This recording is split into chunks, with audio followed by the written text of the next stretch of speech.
álgebra derivada, né? Foi a última coisa que a gente viu. E a gente definiu a álgebra derivada por indução.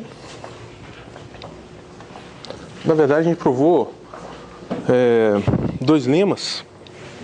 A gente provou dois lemas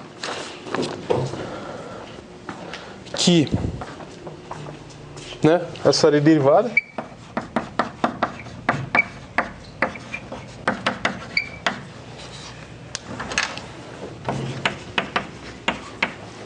a gente tinha definido por indução que esse primeiro termo da série é G e G é K mais 1, é o comutador entre essas álgebras, beleza? Bom, a gente tinha provado que GK é ideal. A gente tinha provado também que matrizes triangulares superiores existe um K, né? Tal que para K grande essa álgebra derivada é zero. A gente tinha mostrado para G é igual a SL2R. Isso daqui são as matrizes antissimétricas.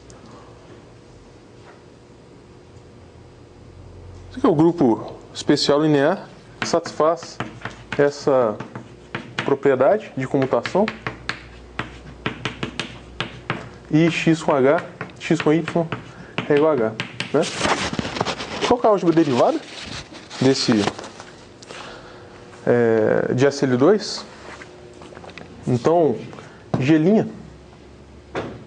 é igual ao comutador de G com G. Quanto que é isso?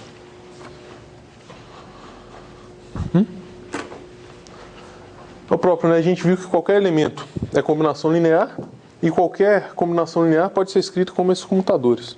Esses comutadores são gerados por cada um desses elementos, né? Então, o G' é o próprio conjunto gerado por elementos da base, né? Então, a gente viu que essa daqui era exatamente G e, portanto, GK é igual a G para todo K maior ou igual a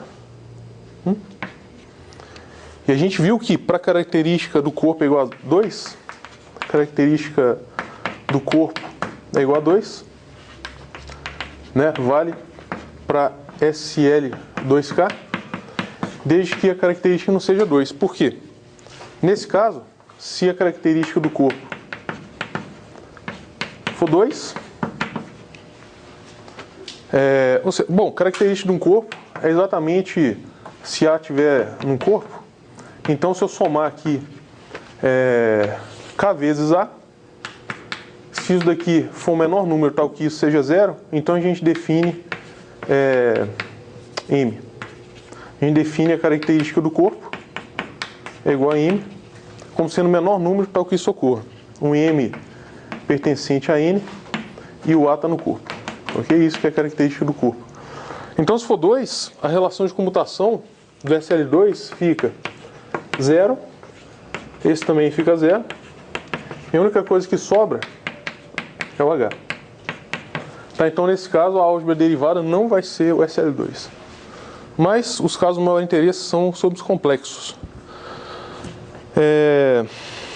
A gente viu, tá?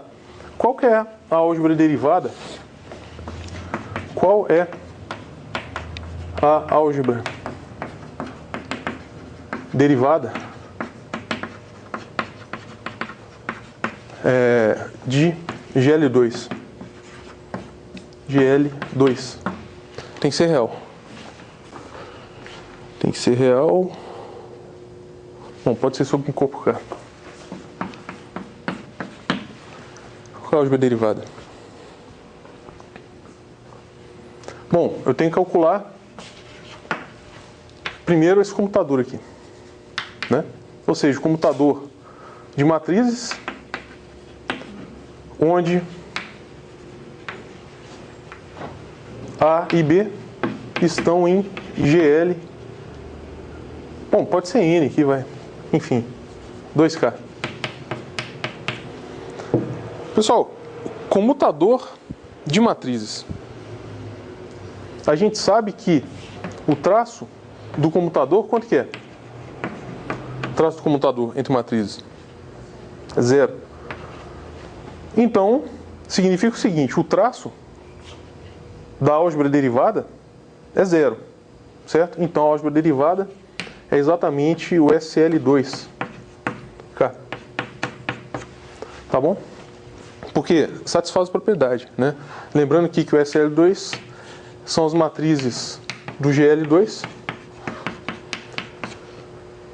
tais que determinante é 1, traço da matriz é 0.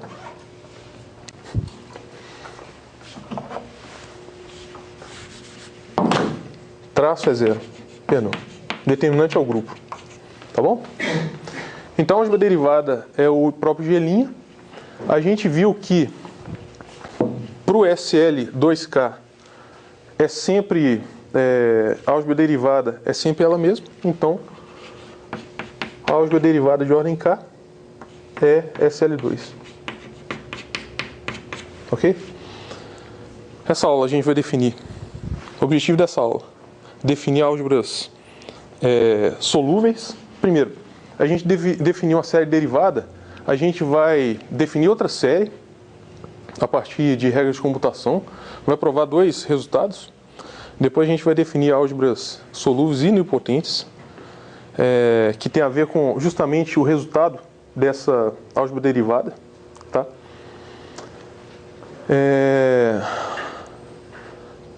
A gente vai ver ainda um exemplo de representação adjunta. E, no final, a gente vai ver a forma de Killing-Cartan. Bom, vamos definir a série central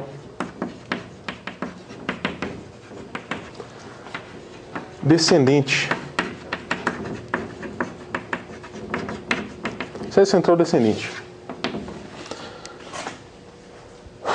Bom, a gente define também por indução. A série central descendente aqui é G1. Não é G' não, tá? É G comutador com G. O G2 é exatamente... G1 é G. O G2 é o comutador de G com G. E, em geral, o GK é igual ao comutador de elemento da álgebra com um certo K comutador.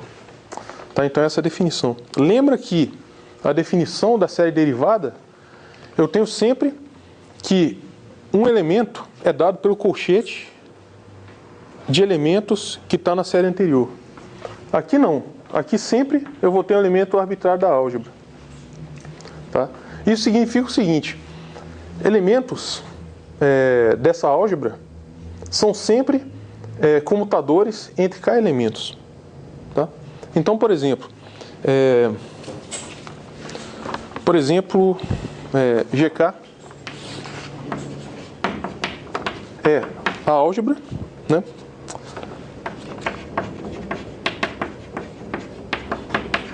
Gerado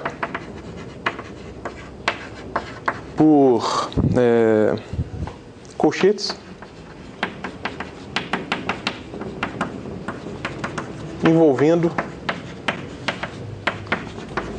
K elementos.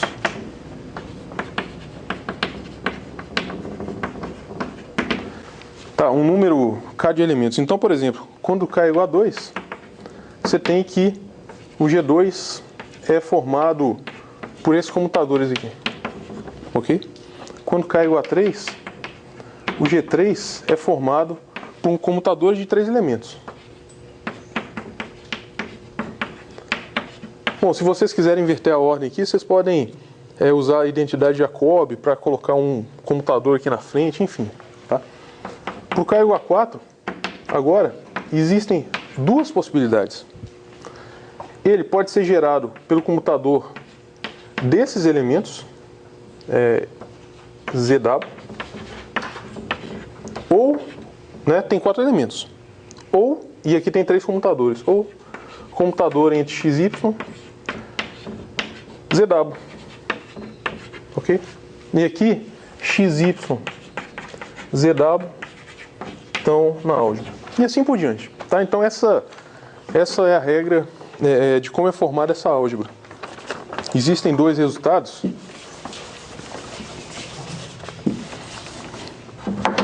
Esses dois resultados, na verdade, é uma proposição. A proposição diz o seguinte: toda vez que eu calculo o comutador entre dois elementos da série central ascendente, sempre há uma certa soma de índices. Tá? Olha, nesse sentido, a gente poderia afirmar que existe uma certa graduação nos elementos dessa álgebra central, né, da série central descendente.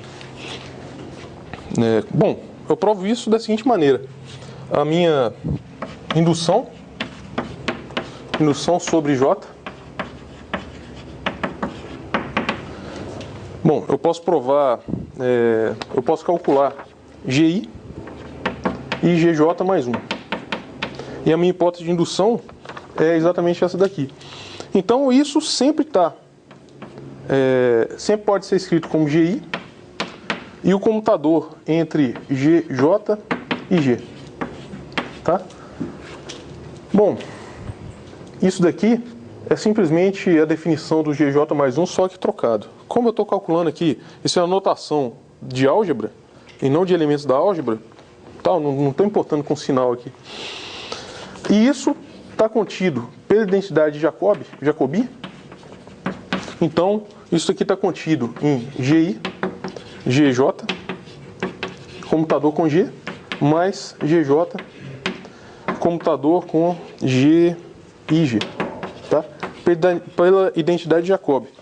Só que, pela hipótese de indução, esse colchete aqui, ele está dentro de G e mais J, né? Hipótese de indução com G. Bom, e aqui eu somente repito, né? GJ, comutador, a definição aqui vai ser G e mais 1. Pela definição de elemento da série central ascendente. Bom, pela definição, isso daqui é G I mais J mais 1. Tá? Tá contido aí. Então, esse lema é importante porque invoca uma estrutura de álgebra graduada nos elementos da série ascendente. Dois resultados.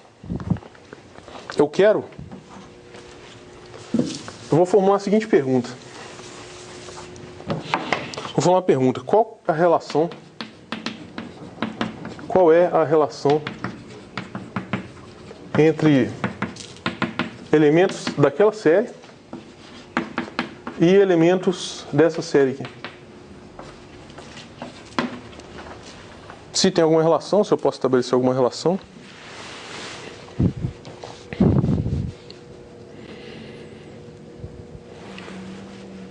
Será que tem alguma relação? A primeira coisa que eu posso afirmar é que elementos da série central descendente, eles sempre estão contidos. Sempre isso é verdade. Por quê? O produto de K mais 1 elementos também é o produto de K elementos. Tá? Simplesmente, dá para ver isso simplesmente aqui. Tá? Então, se eu chamo esse cara aqui é um elemento da álgebra, e esse cara também, então o produto de 4 elementos sempre é um produto de 2 elementos. Tá? E a recíproca não é verdadeira. Então, eu sempre tenho aquele resultado. O que eu posso provar agora é o seguinte: esse elemento aqui, esse elemento, essa álgebra da série central descendente é ideal. É ideal. Por que é ideal? Se eu calcular pela definição, esse elemento é dado, é definido dessa maneira. Tá? Só que, pelo que a gente viu, por 1, isso daqui está dentro do GK, né? Pela relação 1. Então, portanto, o GK é ideal. Certo? Nosso famoso aí buraco negro algébrico. Então, eu posso escrever, bom, a série central descendente justamente porque existe essa propriedade aqui. Está contido em G2, está contido e está contido em GK. E assim por diante. Ok? Então essa daqui é a série central descendente. Ontem a gente viu algum resultado parecido, né? Com a série derivada. Um exemplo dessa série é o seguinte.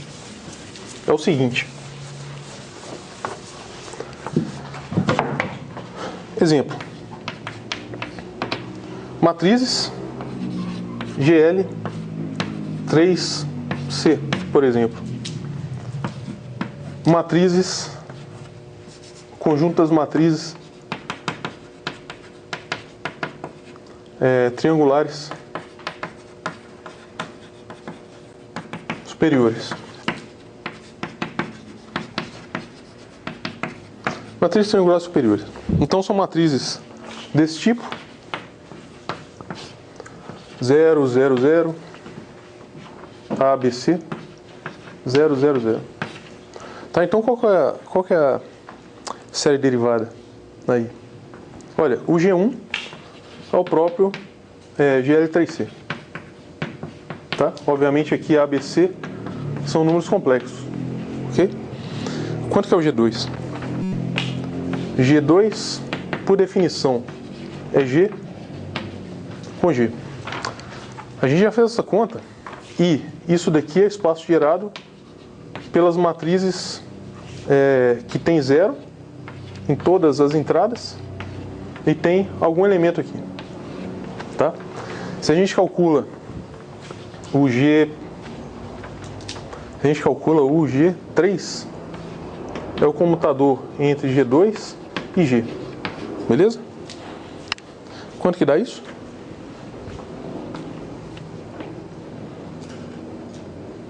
Quanto que dá isso? O elemento. Isso daqui é o comutador entre matrizes desse tipo, A, B, C, 0, 0, 0, 0, com matrizes desse tipo.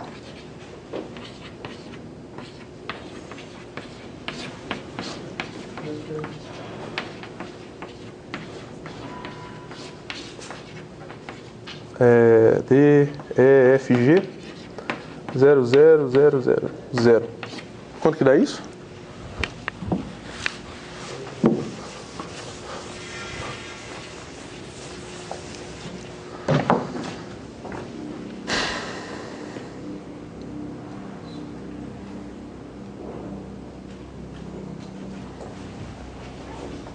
Zero, né? Então, GK é igual a 0 para todo K maior ou igual a 3. Beleza? Bom, se a gente fizer um exemplo para matrizes com a diagonal que não é 0, mas que é algo desse tipo aqui, a gente vai chegar à conclusão que G2, GK é igual a G2 para todo K. Tá? Então a série dá a mesma coisa para G2. Qualquer termo da série dá o mesmo resultado para G2. Tem um resultado aqui que vai ser de suma importância para definir álgebras nilpotentes e solúveis. A álgebra nilpotente, bom, só para adiantar aqui, se existir um certo K0, tal que para todo K maior ou igual a esse K0, G de K0 é igual a 0, então G é solúvel. E se G é K0, K é igual a 0, a partir desse cara aqui, então G é nilpotente.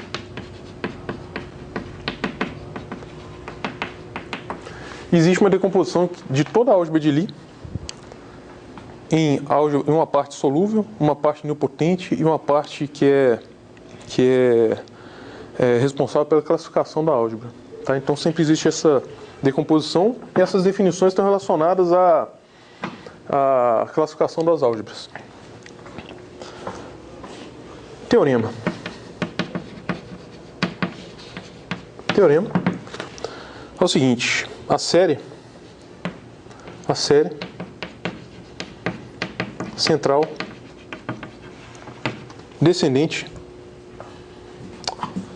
série derivada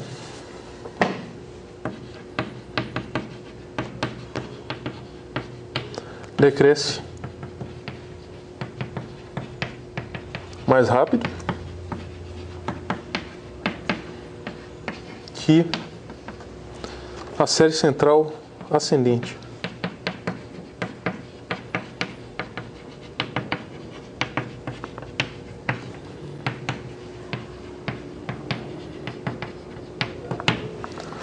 Tá bom? Então o que eu quero provar é o seguinte, é que isso sempre ocorre. Tá? Para tudo, cara. Maior ou igual a zero. Bom, por indução, para K igual a zero, bom, para K igual a 1, isso daqui é a própria álgebra, certo? G' é o comutador, para K igual a 1. E isso daqui também é o comutador, entre a álgebra e ela mesma. Se é igual, está contido e contém. Em particular, está contido, né? Então, a minha hipótese de indução é aquela. Eu quero provar por um número natural subsequente. Então, como é que eu provo isso? Qual que é a definição da álgebra derivada? Qual que é a definição disso aqui? Definição. Comutador entre os elementos anteriores, certo? Hipótese de indução, isso daqui está em GK mais 1, GK mais 1. O GK mais 1, não interessa o que é, mas sempre está dentro da álgebra, porque a álgebra é fechada, né? Então isso daqui está dentro de GK mais 2. Na verdade é igual, né? Então, sempre a série derivada decresce mais rápido que a série central descendente. Ascendente. E só um exemplo daqui é o seguinte. Só uma observação. Qualquer coisa de hadrons, quarks, que a gente vai ver amanhã, está relacionado a SL2. Qualquer coisa, tá? Tem um livro de álgebra de Lie que eu acho excelente.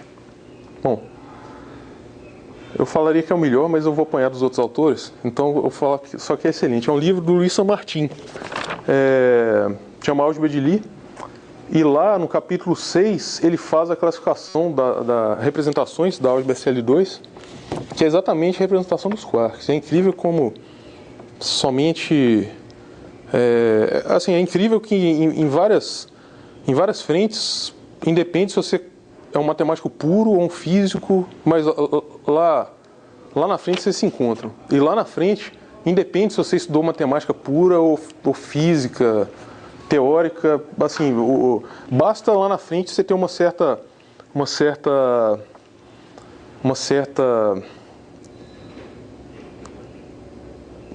iniciativa de transliterar o que você está fazendo para outra área que realmente as coisas se encontram, né? Esse livro é muito bom. Qualquer livro de álgebra de Lie que fala de representações de SL2, dá para vocês entenderem quark, hadron, tá? E a gente vai falar disso um pouco amanhã.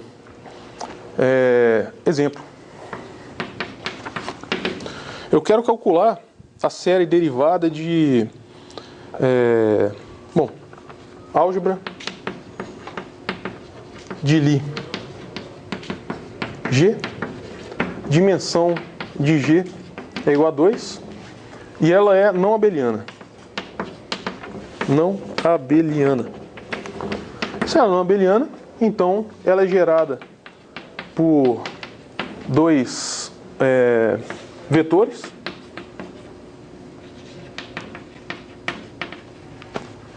que satisfaz essa relação. Então eu quero calcular a álgebra derivada desses elementos associada a essa álgebra.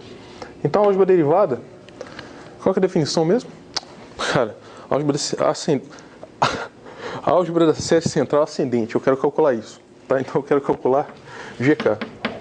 Esqueça no último minuto tudo que eu falei, derivada substituam por central ascendente. Isso daqui é o próprio G. O G2 é o comutador. Depois, o G3 é esse comutador aqui. E assim por diante, tá? Então eu quero calcular esses elementos da série central ascendente. Como que eu calculo isso? Elemento arbitrário da álgebra. Vamos calcular lá, né? Elemento arbitrário da álgebra.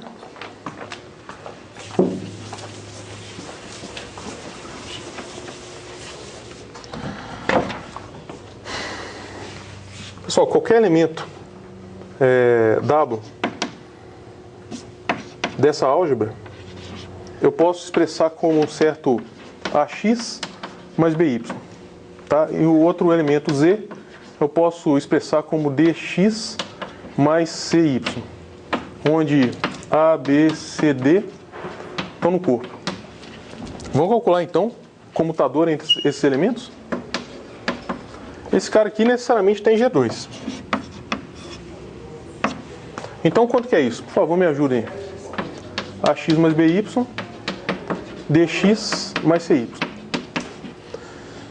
A única coisa que a gente sabe é que o comutador entre x e y é igual a y. Tá? Qualquer outro comutador, por exemplo, comutador entre x e x é zero, porque é antissimétrico. Comutador entre y e y é zero. Então isso daqui, a única coisa que vai sobrar aqui é a xy mais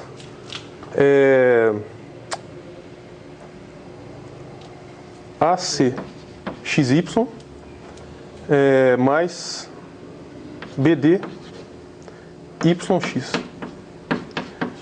Isso está falando o seguinte, que G2 é gerado por Y.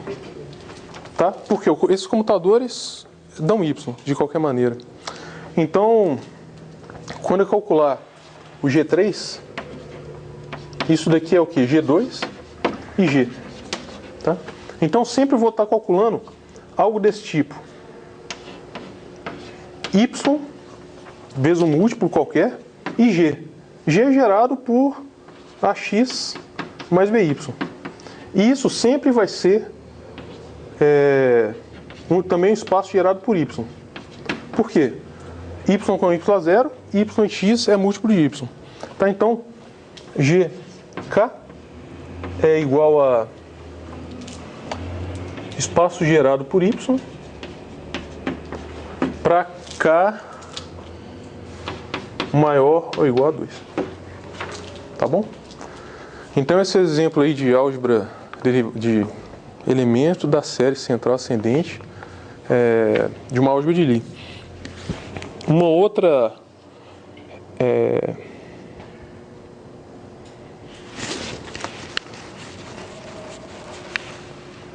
tá, vamos definir o que é solúvel primeiro, depois a gente vê outro exemplo.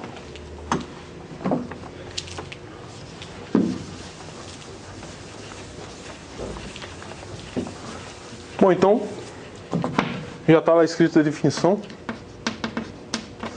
certo? Se existir um certo K0 pertencente a N, tal que para todo K maior ou igual a K0, esse elemento essa álgebra derivada for zero, então a gente diz que G é solúvel.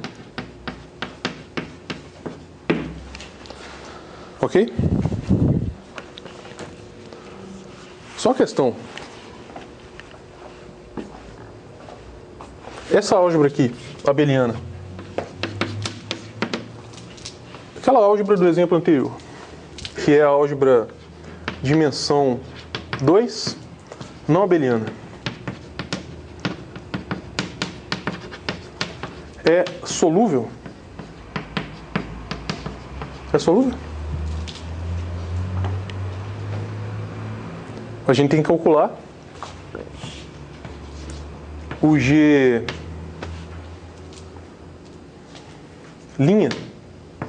é o comutador desses elementos, certo? Comutador entre aqueles elementos é exatamente o espaço gerado por y. A gente acabou de calcular, tá? A gente acabou de calcular comutadores entre elementos da álgebra G. Se a gente calcular de novo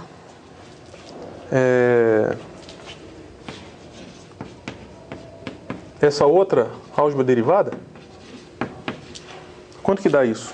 Dá um múltiplo de y com um múltiplo de y. Isso daqui é zero.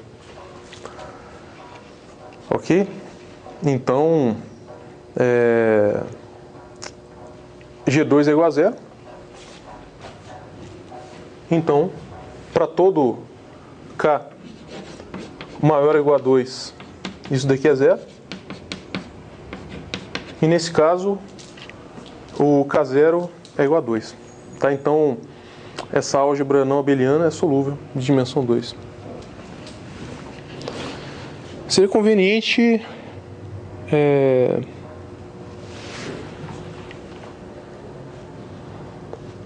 ok. Vamos fazer outro exemplo aqui.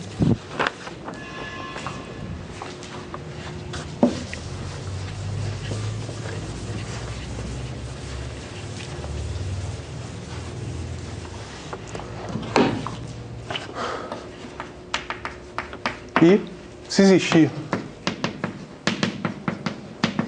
um certo K0 natural, tal que para todo K maior ou igual a K0, a gente tem que esse elemento da série central ascendente é nulo, então a gente diz que G é nilpotente. Beleza? Então a gente pode ver que, por exemplo, as álgebras abelianas são nilpotentes. Por quê? G1 é igual a G. G2 é igual ao comutador de G com G. Se ela é abeliana, isso daqui é zero. E para todo elemento daqui para frente, isso daqui também é zero. Tá? E nesse caso, o K0 é igual a 2. Tá? Não precisa determinar K0 não. Tem que existir um K0 no qual isso daí é zero a partir de um certo número em diante.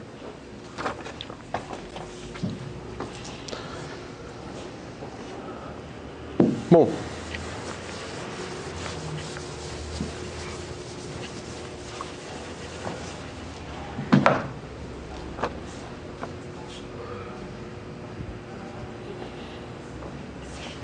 vocês podem provar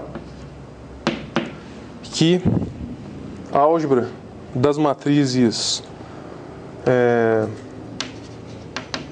triangulares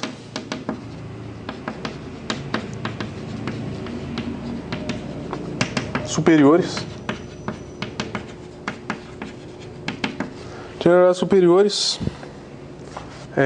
bom, diagonal não nula, não é nilpotente, tá? Não é nilpotente.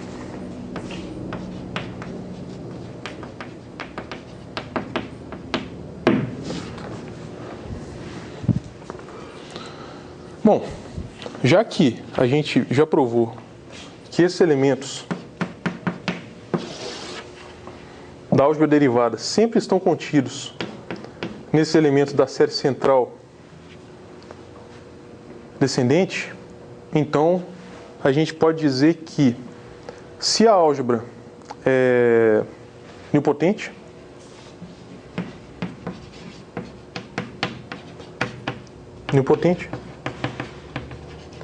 Isso implica que G é solúvel. Imediatamente. Ok? Só uma observação. Antes da gente continuar.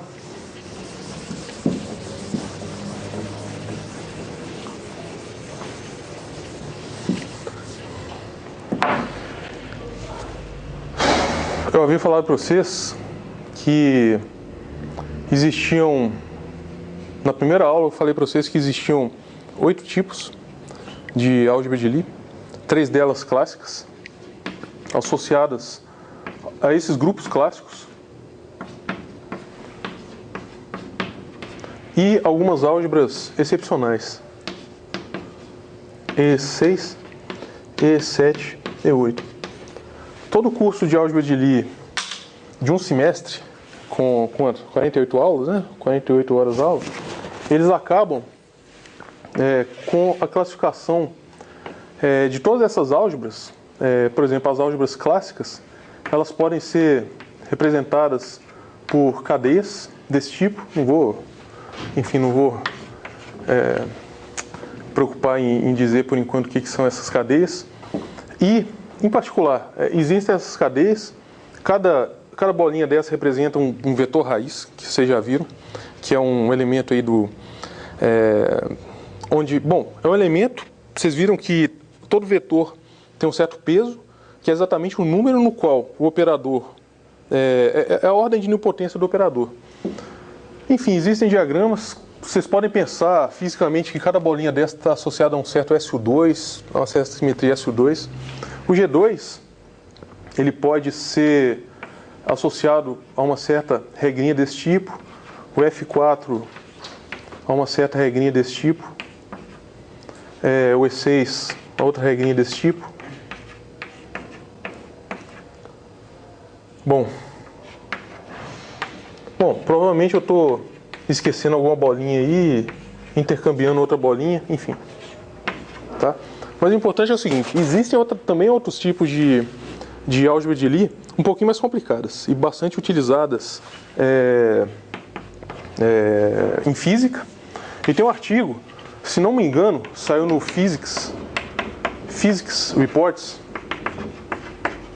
que é um artigo de 160 páginas de um cara chamado Pierre Ramon, onde ele fala desde os primórdios de aplicações de grupos de Lie e partículas, e assim, ele cobre tudo, desde quando começou, a matemática subjacente, a física e as aplicações. Tá? Então, o que eu quero dizer é o seguinte, definições de álgebras nilpotentes e álgebras solúveis, elas estão completamente relacionadas à classificação de todas as álgebras de Lie e a decomposição delas também. E tão importante é a classificação das álgebras de Lie simples, tá? Porque a gente vai ver em breve o que significa álgebra de Lie simples.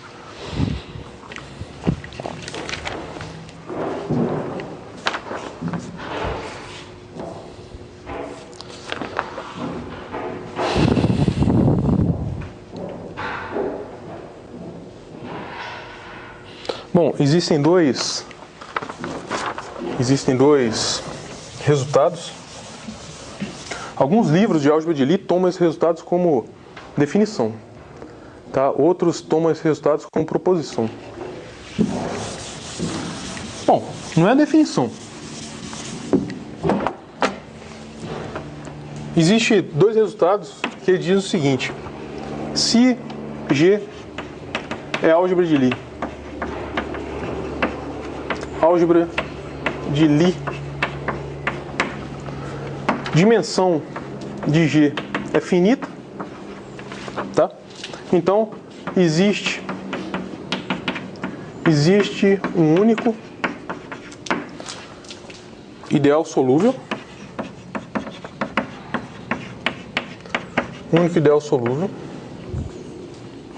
que eu vou chamar R de G, tá? Esse ideal solúvel, obviamente é um ideal, tá? Qualquer elemento está dentro da álgebra, que contém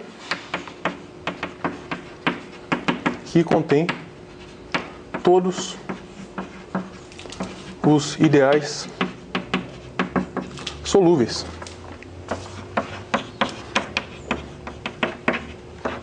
De G. Tá? Ou seja, existe um ideal que satisfaz essa propriedade. Ou seja, existe um número, uma série, um subconjunto da álgebra e uma série, tal que a partir de um certo grau de comutação entre os elementos daquele conjunto, tudo é zero. Tá? E esse ideal é maximal, ou seja, não existe nenhum outro ideal solúvel tal que isso ocorra. Opa. Um ideal não trivial, né? Não, isso, perfeito. Perfeito. Isso aqui é diferente de zero. Mas, por exemplo, pode ser o G, por exemplo. Tá? Beleza. Pode ser... Tá, beleza. Pode ser o G ou pode ser o zero.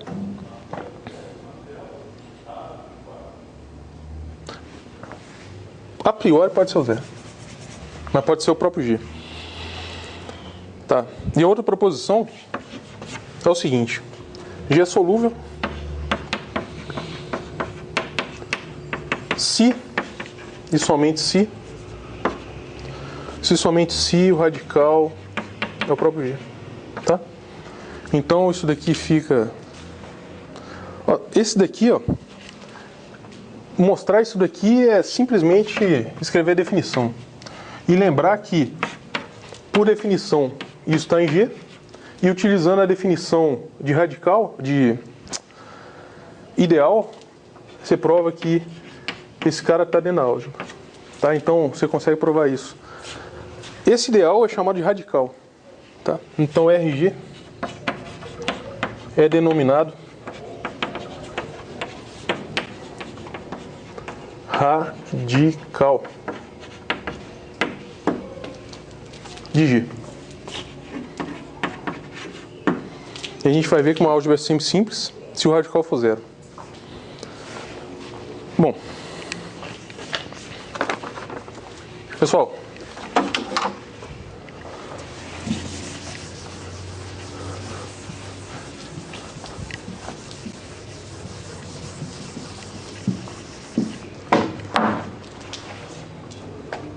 exercício.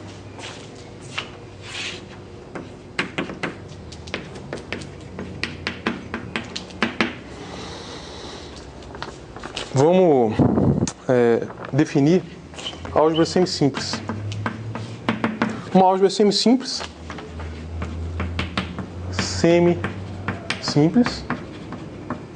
se o radical for nulo.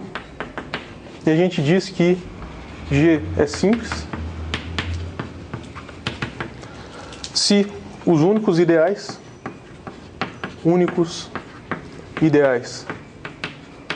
forem o conjunto formado pelo zero, porque tem que ser subespaço, e o próprio G.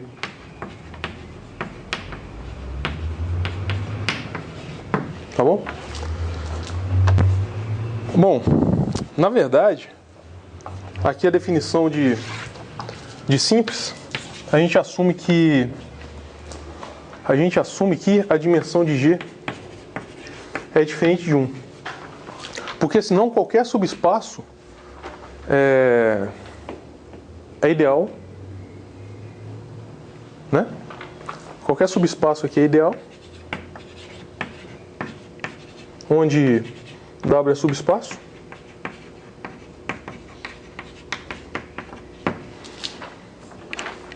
Tá? E qualquer elemento da álgebra de dimensão 1 comuta. Tá? Então, esse caso aí, sei lá. Então, a gente sempre assume que a dimensão de G é diferente de 1. E tem resultado que a gente prova o seguinte. Para variar, o SL2, né? SL2 é simples. Como é que a gente pode ver isso? Que SL2 é simples. que é SL2 mesmo? SL2, XH é 2x, YH é igual a menos 2y e XY é igual a H. Isso pode ser realizado pelas matrizes 0, 1, 0, 0, y é igual a 1, 0, 0, menos 1, né, traço nulo, e z é igual a 0, 0, 1, 0. Então, toma um elemento arbitrário,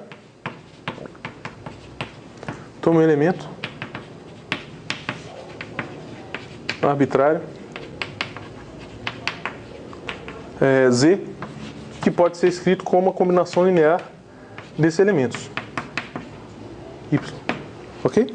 Esse é o elemento arbitrário que está em SL2, R. Vamos calcular o seguinte, vamos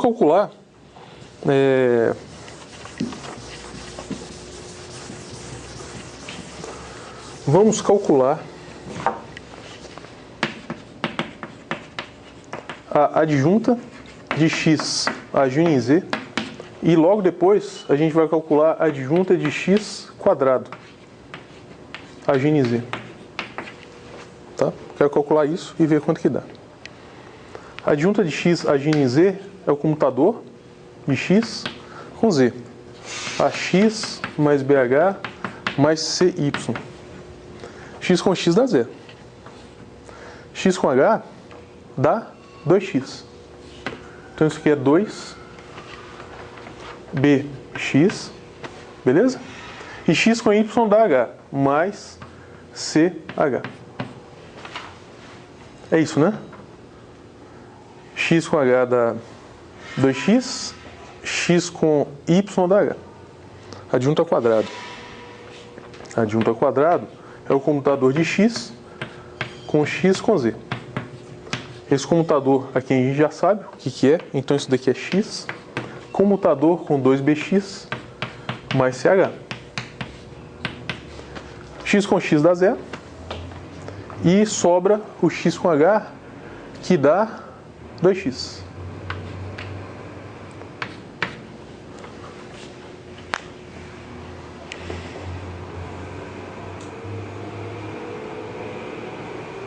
X com, pessoal, z,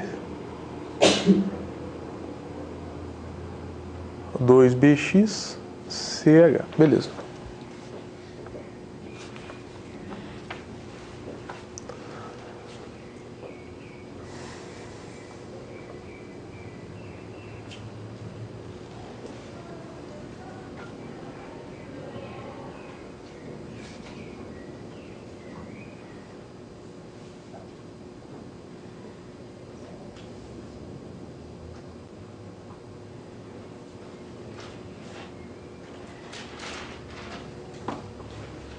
Tá.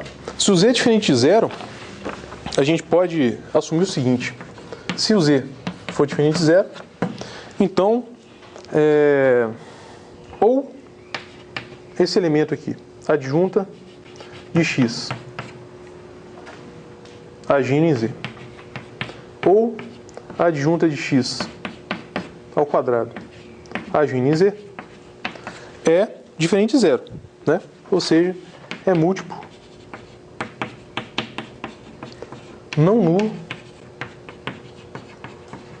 de x. A gente pode concluir isso?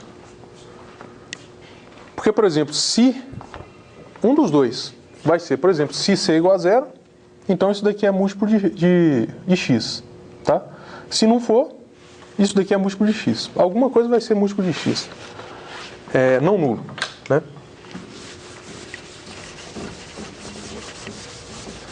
Bom, para provar que é simples, a gente tem que mostrar que o único ideal é o 0, né? Então, se um certo h for ideal de SL2R, então isso implica que h é o subespaço gerado por 0 ou h é o próprio SL2R. Tá bom? Bom, a gente tem que fazer uma conta aqui, que é o seguinte: se nesse caso o H for diferente do espaço gerado por zero, então necessariamente o H é gerado pelo X.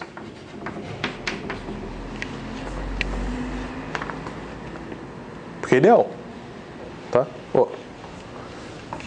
X, espaço gerado por X vezes elemento da álgebra dá X, tá? E aqui, nesse caso, se o C for igual a zero, então X com o elemento da álgebra também dá múltiplo de X.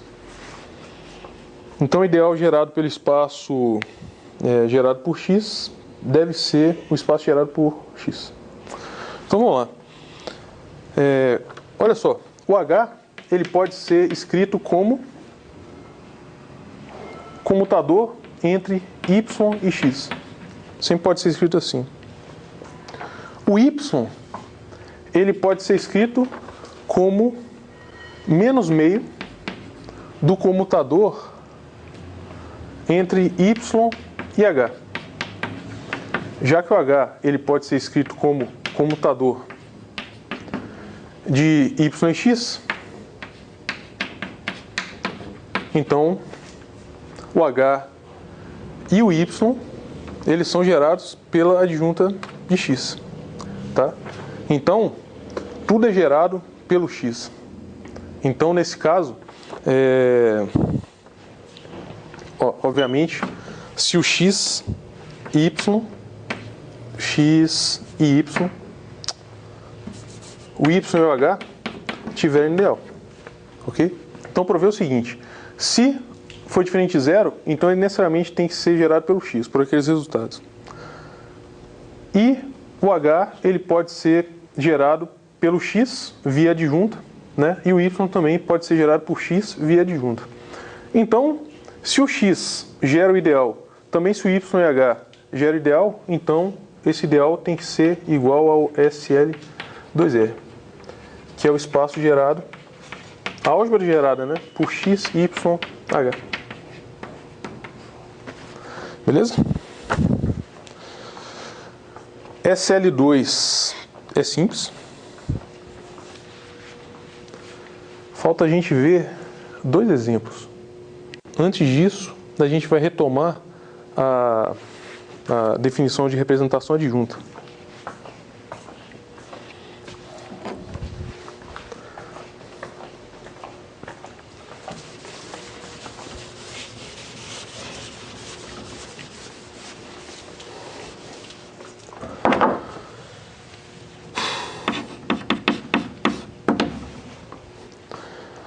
Pessoal, qual que é a definição de álgebra de Lie associada ao grupo ortogonal? Eu quero saber essa definição aqui. Isso daqui são as matrizes geradas, é a álgebra de Lie gerada pelas matrizes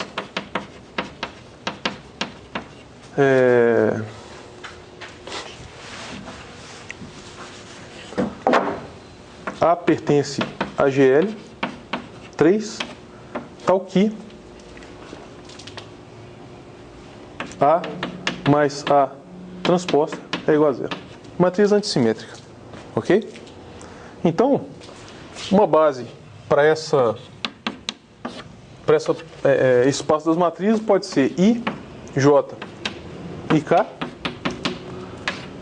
onde cada uma dessas matrizes pode ser escrita como matrizes antissimétricas, são geradas por menos 1, 0, 0, 0. Aqui eu posso colocar, por exemplo, menos 1 e 1. Aqui eu posso colocar o menos... Vamos colocar 1 e menos 1. Aqui eu posso colocar o 1 e menos 1 aqui. E aqui, finalmente, eu posso colocar menos 1, 1, 0, 0, 0, 0, 0, 0, 0. Eu quero calcular o comutador entre I e J. Quanto que dá isso? Comutador entre I e J. Tem que calcular aqui, então. 0, menos 1, 0, 1, 0, 0, 0, 0, 0. E multiplica J. Menos o J. Que multiplica esse cara aqui. Ok? Quanto que dá isso? Isso daí dá 0, 0, 1. Depois dá 0. Pessoal, dá quanto aqui? Dá 0, 0, 0. E depois 0, 0, 1. 0, 0, 1. Depois 0, 0, 0. E logo depois 0. Menos 0, 0, 0. 0, 0, 0. E finalmente quanto? 1, 0, 0. Então esse cara daqui é o menos K. Seria bom que se a gente definisse o K aqui menos 1 e 1, né? Mas, enfim, vamos deixar ali. Só para dar a permutação cíclica direitinho. Bom, do jeito que as coisas vão aqui, então, provavelmente o J com K vai dar menos I. E provavelmente o K com I vai dar menos J. Tá? Pelaquela definição. Bom, a gente tem que fazer a conta, né? J com K vai dar 0, 0, 0, 0, 0, menos 1, 0, 1, 0. K vai ser 0, 0, menos 1, 0, 0, 0, 1, 0, 0.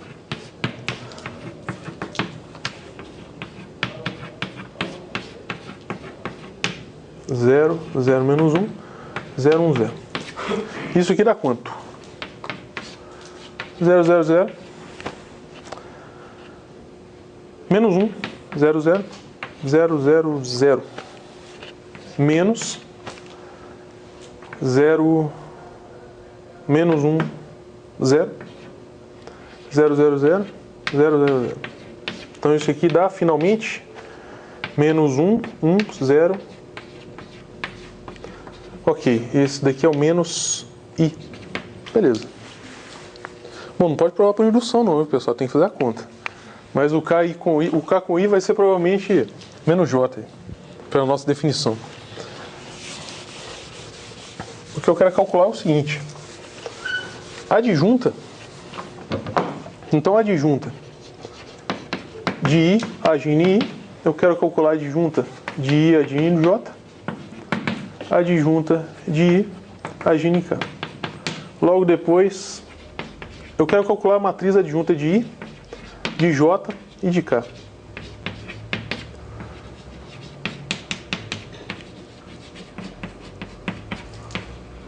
Adjunta de K.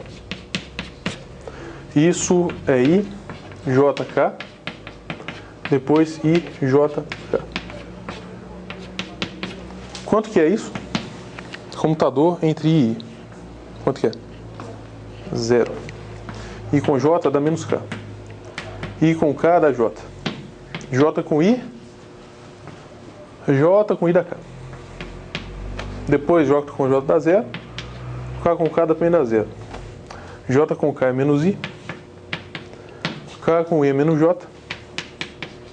E K com J é I. Disso, matriz adjunta de I, quanto que é? Adjunta de I. Olha, ela tem que agir no I, que é um vetor, né? Ela tem que agir no I e tem que dar 0. Então, a primeira linha dela, a primeira coluna, né? Tem que ser quanto? 0. Depois, ela tem que agir no J e dar menos K. Então, isso daqui tem que ser quanto? Tem que ser 0, 0 e menos 1. É isso, né?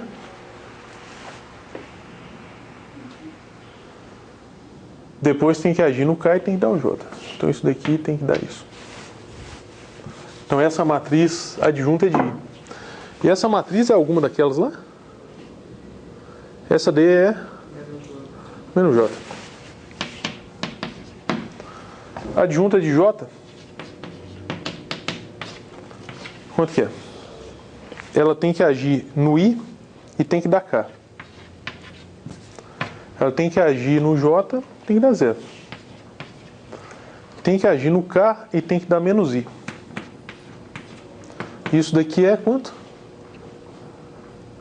K, né? E finalmente a adjunta de K, ela é dada por, ela tem que agir no I, e tem que dar o menos J.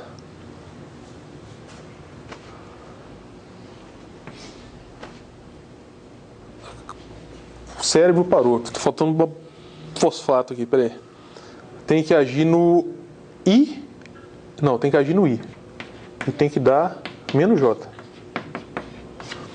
Então isso daí é 0, menos 1, 0, né? Depois tem que agir no J e tem que dar I. E depois no K tem que dar 0. Beleza. Isso daqui é I, né? Menos I. Beleza. Vamos guardar esse resultado aí.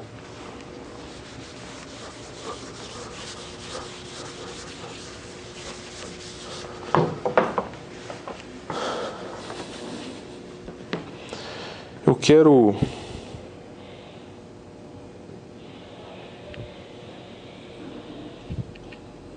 quanto tempo a gente tem? A gente tem 25 minutos? Beleza. Eu quero definir forma. Definição.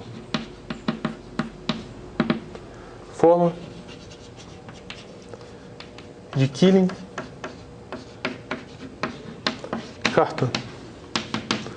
O objetivo aqui é o seguinte: definir um produto escalar entre matrizes, mas não só de matrizes. Essas matrizes, elas moram elas são a representação de uma certa álgebra, tá? Então eu quero calcular, eu quero introduzir, né, um produto escalar entre elementos da álgebra de Lie. Eu vou fazer isso da seguinte maneira. Eu vou pegar como é que a gente define produto escalar entre matrizes? Tem duas matrizes. Tá, então vamos parar por aqui. Vamos voltar lá em álgebra linear. Eu tenho duas matrizes. N por N reais. E eu quero calcular o produto escalar entre elas. Como que eu faço isso? O produto escalar, ele tem que pegar dois elementos do espaço, pode ser R, pode ser C, pode ser um corpo, enfim. Ele tem que pegar dois elementos do espaço vetorial e levar no R, por exemplo. Tá? E esse produto ele tem que ser bilinear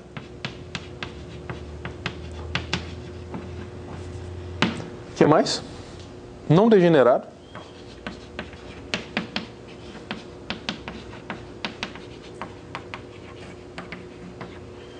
E que mais? Ele tem que ser simétrico.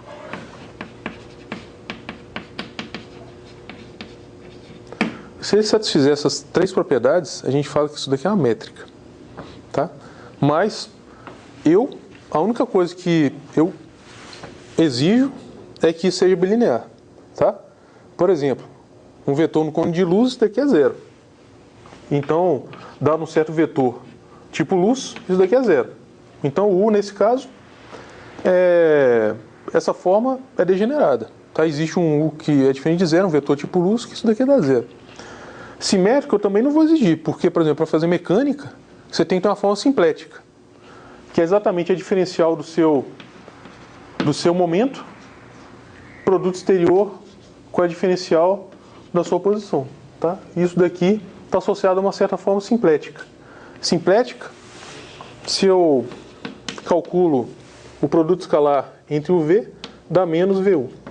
Tá? Então, eu não exijo isso ou isso, mas se a gente exigir, é métrica. Como que eu defino o produto escalar entre matrizes?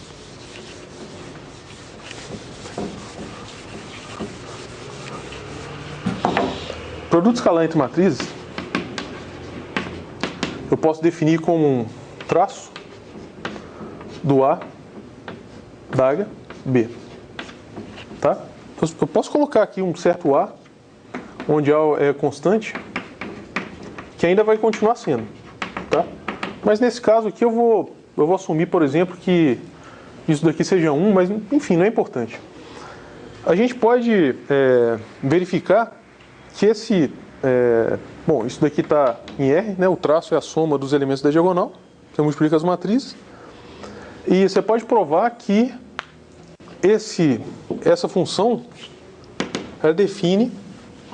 ela satisfaz essas três propriedades.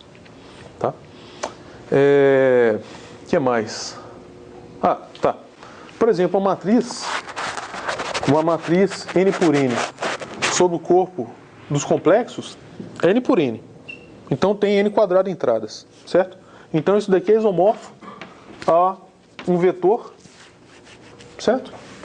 Com N quadrado entradas, onde cada entrada é um complexo. Então isso daqui é isomorfismo de espaços vetoriais.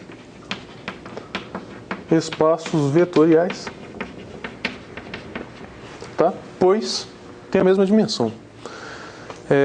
Eu vou definir a forma de Killing-Cartan da seguinte maneira. Olha, a forma de Killing-Cartan ela é baseada nisso.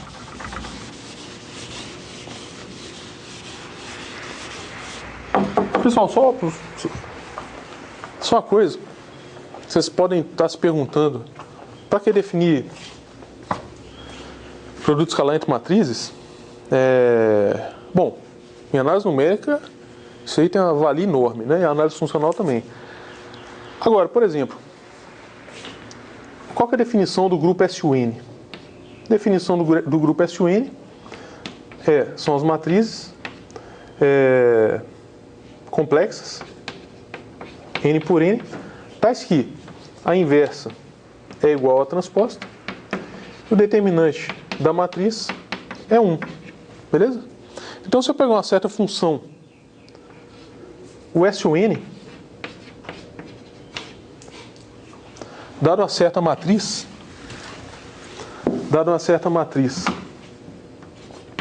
em SUN,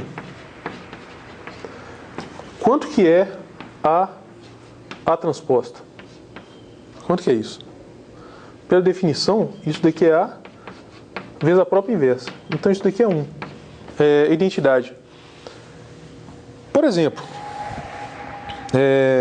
se eu pegar o traço aqui, o traço desse elemento é exatamente o traço da identidade. A gente está com dimensão finita, então isso daqui é a soma dos elementos da diagonal. Vai dar um número finito. A gente prova com isso que é limitado.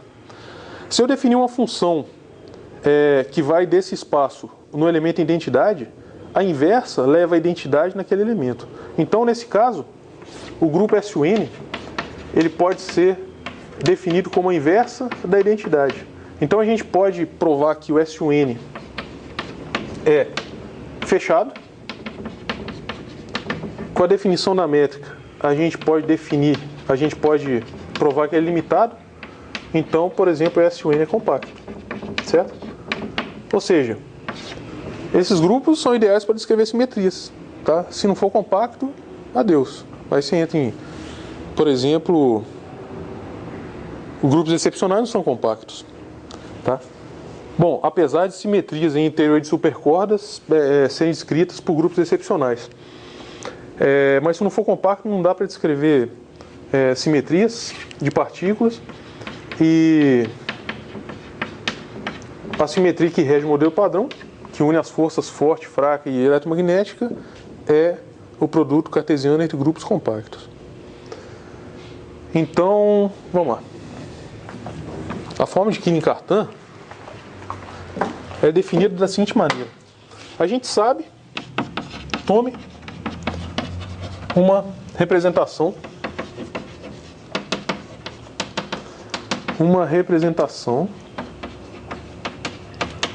da álgebra de Lie G. O que é a representação? É uma função da álgebra nas transformações lineares no certo espaço vetorial que preserva o colchete, tá? Então, dada essa representação,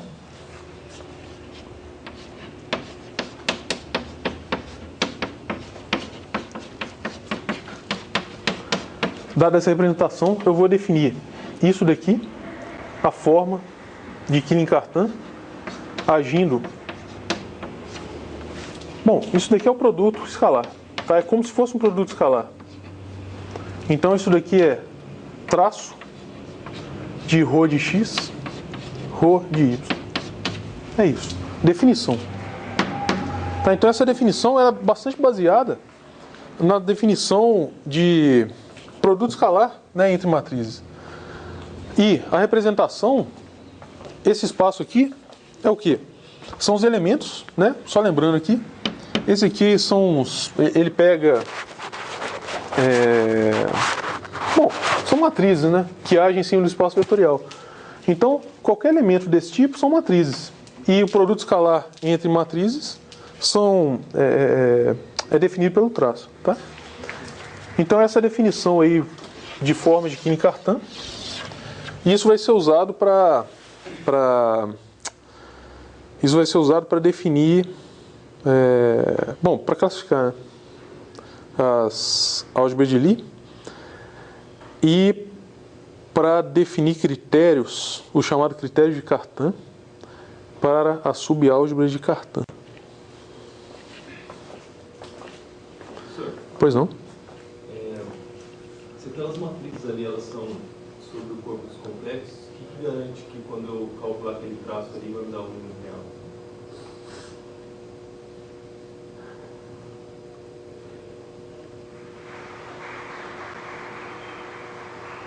Certo. Isso daqui é complexo. Isso daqui é complexo. Isso daqui é complexo. E esse cara aqui satisfaz o V é igual a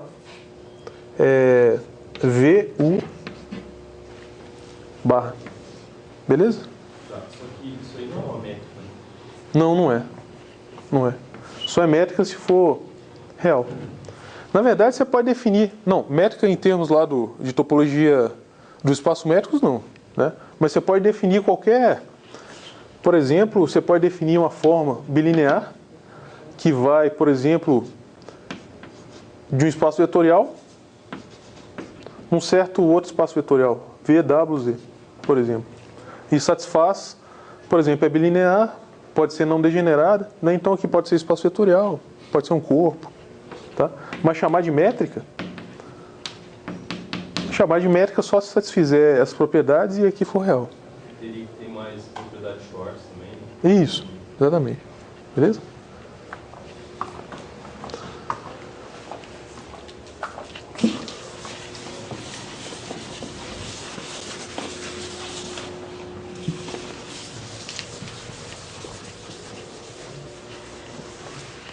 Bom, eu quero calcular a forma de Killing-Cartan para nossa álgebra, nossa velha e boa álgebra SL2. Como é que a gente faz isso? Calcular a forma de Killing-Cartan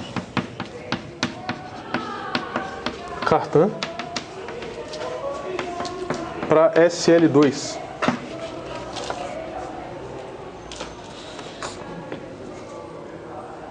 Pessoal, qualquer elemento de SL2 pode ser escrito como AX mais BH mais CY, que satisfaz aquelas relações de comutação. E esse cara aqui pode ser escrito como A menos A BC, tá? Esse X, só para lembrar, não X, né? A gente tinha definido o X como... A gente pode trocar aqui C por A. A gente tinha definido X é igual a 0, 1, 0, 0. Y é igual a 0, 1, 0, 0. E o H é igual a 1, 0, 0, menos 1. Vamos só ver se isso aí é consistente. H é 1, menos 1. Y e X, beleza. Então aqui tem que ser AH. Tem que ser CY e BX. Ok? Só para ser consistente com a notação aí. Qual que é a representação da matriz adjunta? Bom, a gente calculou duas vezes isso aí. A primeira, vocês lembram, com uma certa dificuldade técnica aí de final de aula. E a gente calculou que a adjunta de X é igual a 0 menos 2, 0, 0, 0, 1, 0, 0, 0. A adjunta de Y, de H, é igual a 2, 0, 0, 0, 0, 0, 0, 0, menos 2. E a adjunta de Y é igual a 0, 0, 0, menos 1, 0, 0, 0, 2, 0. Beleza? Então eu quero calcular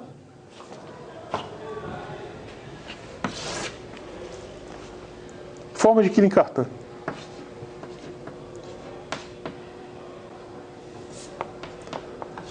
A matriz, qualquer forma bilinear, ela pode ser representada em termos de uma matriz. Então isso daqui é traço de x quadrado. Ah, eu não falei qual que é a representação. Rho é a representação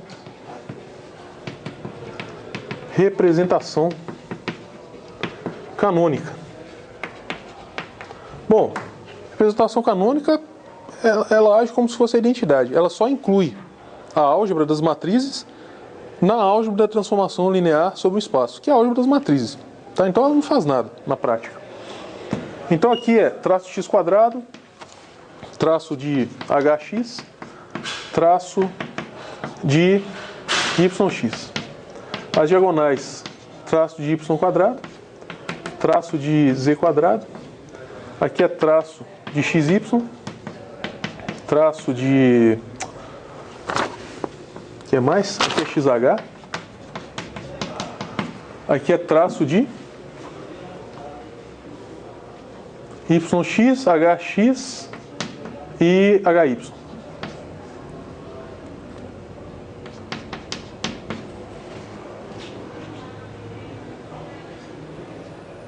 E aqui YH. Ah, pessoal. Por que Z aqui? H é a segunda componente. Y é a terceira componente. Tá? Então é isso. A matriz é simétrica porque a forma de Killing-Cartan é simétrica. Porque o traço é simétrico nas suas entradas. X quadrado, quanto que é? X quadrado. Só fazer uma conta breve. É 0, né? Então isso é 0. Hx. Hx é igual a 1, 0, 0, menos 1, 0, 1, 0, 0. Isso daqui é 0, 1, 0, 0. O traço disso é 0. YX tem a segunda entrada 1, mas o traço é 0. Não. YX é igual a 0, 0, 1, 0, 0, 1, 0, 0. Isso daqui é 0, 0, 0, 1. O traço é 1. Beleza? Agora, ela é simétrica. Então, isso daqui ocorre também. Y quadrado, H quadrado é a identidade. Então, o traço é 2. Y quadrado é 0. Então, o traço é 0. Falta... Y quadrado é 0. O traço é 0. Falta a gente calcular HY. HY, quanto que é? HY vai dar uma matriz com o termo aqui embaixo. Só que o traço vai ser 0. Então essa é a matriz, a representação da forma de Killing-Cartan. Essa daqui é a matriz associada, tá? A SL2. Ok?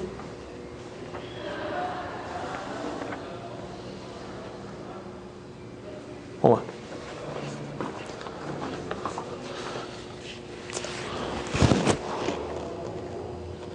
Beleza, bom, amanhã a gente vai ver a aplicação aí nos quarks, vai rever tudo aí. Vai ver que os quarks são representações de SL2. Vai ver que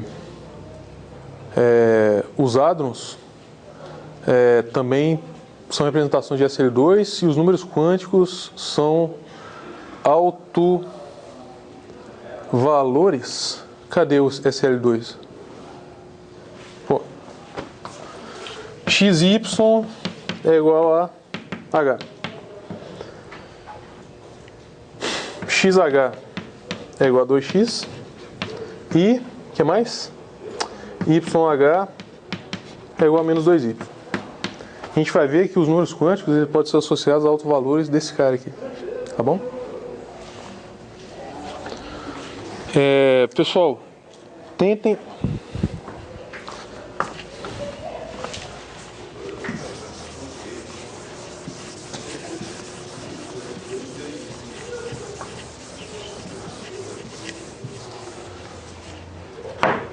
Pessoal, lista.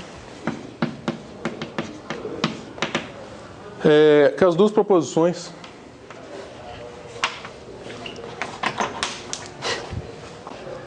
Ó, a natureza está confabulando para vocês não fazerem a lista. Aquelas duas proposições. Duas proposições sobre radical solúvel. Ok? Então a gente vai... Para a aula que vem a gente vai ver os quarks, a gente vai ver os hadrons, a gente vai ver também o seguinte resultado, que a forma de Killing-Cartan ela é antissimétrica pela ação dos comutadores. Tá? Então se isso daqui é sempre verdade. YZ. Só ver as letras aqui. XYZ mais YXZ. YXZ. Ok? Isso daqui é 0. Então, e a outra parte da proposição, ela diz que a gente pode classificar as álgebras semisimples a partir dessas formas bilineares. Ok? Tá.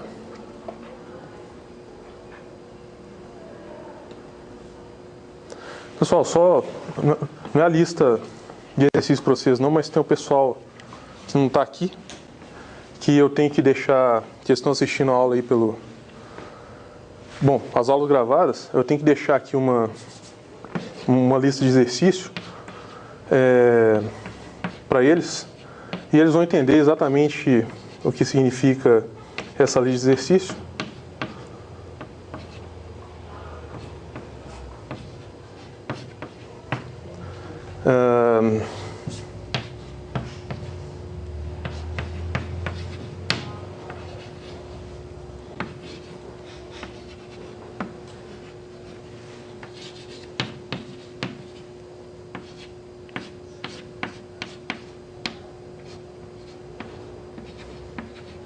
Eu espero que esteja gravando, se não eu não entro em casa hoje, ok? Bom, pessoal, essa é a lista de exercício e, por favor, tente fazer essas duas proposições, porque a gente vai classificar as álgebras simples também a partir desses radicais solúveis, tá bom? Bom, não vai dar para chegar nas classificações de álgebras excepcionais, mas dá para dar uma introdução a partir dessas formas, tá? Bom, grosso modo, a gente está no capítulo 3 aí do livro do San Martín. Um total de 6 de um curso tradicional. Tá? A gente pulou espaço quociente, espaço dual, representações duais e cohomologia.